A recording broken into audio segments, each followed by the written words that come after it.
SS Sai channel நண்பர்கள் அனைவருக்கும் வணக்கம்.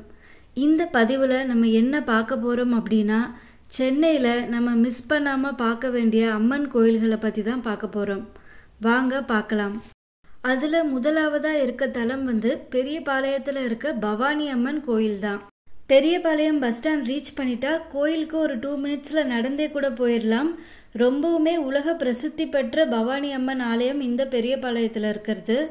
இங்கே பார்த்தீங்கன்னா பவானி அம்மன் வெள்ளி கவசத்தோட 4 கைகளோட சங்கு சக்கர தாரணியாக நம்மளுக்கு காட்சி அளிப்பாங்க. ரொம்பவே சக்தி வாய்ந்தவங்க. கோயில் ஓப்பனிங் டைம் பார்த்தீங்க அப்படின்னா காலையில் 5:30 மணிலேருந்து மதியம் 12:30 மணி வரைக்கும் ஓப்பன் ஆயிருக்கும். சாயந்தரம் 2 மணிலேருந்து நைட்டு 9 மணி வரைக்கும் ஓப்பனில் இருக்கும். இதே ஞாயிற்றுக்கிழமை அப்படின்னா காலையில் 5 மணிலேருந்தே 9 மணி வரைக்கும் ஓப்பனில் இருக்கும். வேண்டின வரம் நிறைவேறுச்சு அப்படின்னா பக்தர்கள் ஆடைக்கு பதிலாக வேப்பிலையே ஆடையாக தரித்து கோயிலில் வலம் வர பழக்கமும் இந்த கோயிலில் இருக்கு.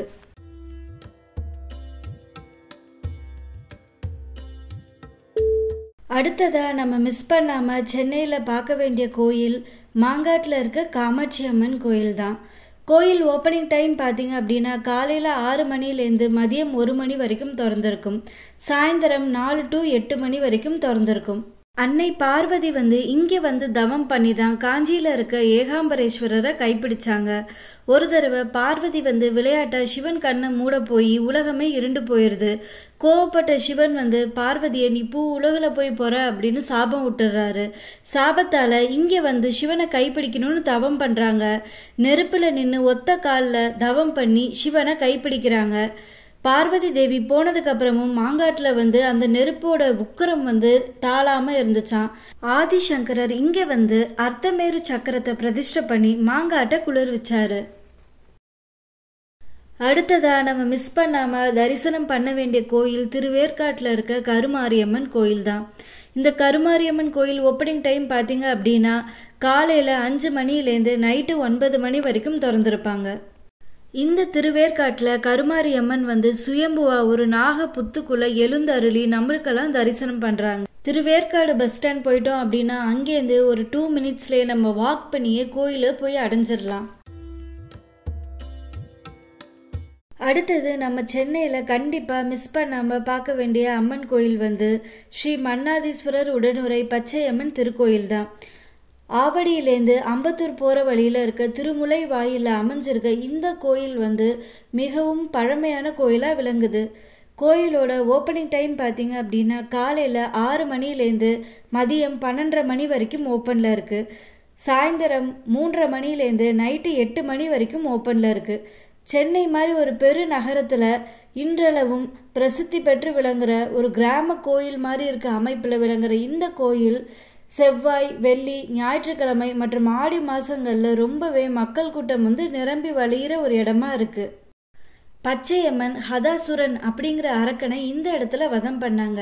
அவங்க வதம் பண்ணப்ப அம்மனுக்கு துணையாக இருந்த படை தளபதிகள், வீரர்கள், அவங்களோட குதிரைகள் எல்லாமே இன்றைக்கும் அம்மனுக்கு இதே இடத்துல துணையா அம்மன் கூட நம்மளுக்கு அருள்பாலிச்சு காட்சி அளிக்கிறாங்க.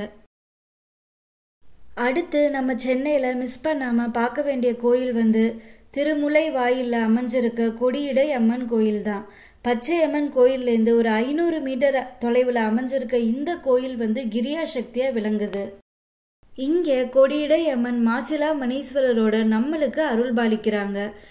சென்னையை சுற்றி முக்கோண வடிவில் அமைஞ்சிருக்க 3 சக்தி கோயில்களில் இதுவும் ஒரு சக்தி கோயில். இந்த அம்மனை குறிப்பாக பௌர்ணமி அன்னைக்கு மாலையில் தரிசனம் பண்ணுறது ரொம்பவே சிறப்பு. கிரியா சக்தியாக விளங்குற இந்த கொடியிடை அம்மன் ரொம்பவும் பிரசித்தி பெற்றவங்க. கிரியா சக்தி அப்படின்னா என்னன்னா, ஒரு செயலை செய்கிறோம் அப்படின்னா அந்த செயல் தோல்வி அடையாமல் வெற்றி அடையறதுக்கு உறுதுணையாக இருக்கிற அம்மன் தான் இந்த கிரியா சக்தியாக விளங்குற கொடியிடை அம்மன். அடுத்ததா நம்ம சென்னையில் மிஸ் பண்ணாமல் பார்க்க வேண்டிய கோயில் திருவொற்றியூரில் அமைஞ்சிருக்க வடிவுடை அம்மன் திருக்கோயில் தான். இந்த வடிவுடை அம்மன் பார்த்தோம் அப்படின்னா ஞான சக்தியாக விளங்குறாங்க. சென்னையை சுற்றி இருக்க முக்கோண வடிவிலான அம்மன் கோயில்களில் இதுவும் ஒரு கோயில். ஞான சக்தி அப்படின்னா ஒரு செயல் செய்கிறோம் அப்படின்னா அறிவு வேணும். அந்த அறிவை கொடுத்து பக்தர்களுக்கு ஞானத்தை வாரி வழங்குற தெய்வமாக இந்த வடிவுடை அம்மன் இருக்காங்க. இந்த திருவொற்றியூர் வடிவுடை அம்மன் கோயிலில் வேற என்ன ஸ்பெஷல் அப்படின்னா வட்டப்பாறை அம்மன் இருக்காங்க. இந்த வட்டப்பாறை அம்மன் யாரு அப்படின்னா கம்பர் ராமாயணத்தை எழுதினாரு அப்படிங்கிறது நம்ம எல்லாருக்குமே தெரியும். அவர் இந்த கோயிலில் இருந்து நைட்டு நேரம் ராமாயணத்தை எழுதும்போது அவருக்கு வெளிச்சம் கொடுக்கறதுக்காக வட்டப்பாறை அம்மனே தீப்பந்தம் ஏந்தினாங்க அப்படின்னு புராணங்கள் சொல்றாங்க. இந்த கோயிலில் வடிவுடை அம்மன் ஆதிபுரீஸ்வரரோட நம்மளுக்கு காட்சி தராங்க. இந்த கோயிலோட ஸ்பெஷல் என்ன அப்படின்னா எல்லாமே ரெண்டு ரெண்டா இருக்கும். ஆதிபுரீஸ்வரராகவும் இருக்காங்க, திருவொற்றீஸ்வரராகவும் இருக்காரு. அதே மாதிரி வடிவுடை அம்மனும் இருக்காங்க, வட்டப்பாறை அம்மனும் இருக்காங்க. உற்சவரா தியாகராய சுவாமிகள் இருக்காங்க. இந்த கோயில பௌர்ணமி அன்னைக்கு நண்பகல்ல வழிபடுறது ரொம்பவும் கூடுதல் சிறப்பு. தேரடி மெட்ரோ ஸ்டேஷன்ல இறங்கணும் அப்படின்னா இந்த கோயிலுக்கு ஒரு 2 minutesல நம்மளே வாக் பண்ணி போயிடலாம். கோயிலோட ஓப்பனிங் டைம் பார்த்தீங்க அப்படின்னா காலையில் 6 மணிலேருந்து 12 மணி வரைக்கும் திறந்துருப்பாங்க. சாயந்தரம் 4 மணிலேருந்து 8:30 மணி வரைக்கும் ஓப்பன் பண்ணியிருப்பாங்க. அடுத்ததாக நம்ம சென்னையில் மிஸ் பண்ணாமல் தரிசனம் பண்ண வேண்டிய அம்மன் கோயில் மீஞ்சூருக்கு பக்கத்தில் இருக்க மேலூர் திருவுடை அம்மன் கோயில் தான். இந்த கோயிலில் அம்மன் திருமணங்கீஸ்வரர் கூட நம்மளுக்கு காட்சி தராங்க. இந்த கோயில் இச்சாசக்தியாக விளங்குது. இச்சாசக்தி அப்படின்னா நம்ம ஆசைப்படுறது எல்லாத்தையுமே வாரி வழங்குற அம்மன் தான் இச்சாசக்தி அப்படின்னு சொல்லுவாங்க. இந்த கோயிலை பௌர்ணமி அன்னைக்கு காலையில் போய் வழிபடுறது ரொம்பவுமே சிறப்பு. நீங்களும் சென்னையில் இருந்தால் சென்னைக்கு போனால் கண்டிப்பாக இந்த எல்லா அம்மன் கோயில்களையும் போய் தரிசனம் பண்ணுங்கள். அப்புறம் உங்களுக்கு இந்த வீடியோ பிடிச்சிருந்துச்சு அப்படின்னா லைக் பண்ணுங்கள், ஷேர் பண்ணுங்கள், அப்புறம் நம்ம சேனலுக்கு சப்ஸ்கிரைப் பண்ணுங்கள்.